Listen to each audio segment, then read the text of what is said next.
Welcome to this tutorial video. The goal of this video is to show you the third step in the PMB registration workflow, which is changing the status of the PMB Smart Sticker Protocol.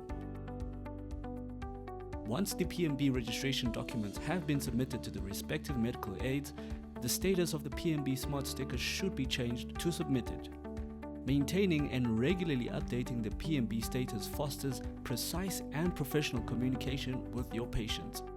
Upon receiving feedback indicating the approved duration of the PMB benefits, the status should be updated accordingly to reflect the approved time frame. In this video, we will start on the diary screen. Click on the PMB Smart Sticker, which was set up for the desired patient. The Smart Sticker Protocol screen will open. Click on the Current State drop-down menu and select the appropriate state. Click on the Save button to keep the changes that were made. The PMB Smart Sticker will now be updated according to the current status selection that was made.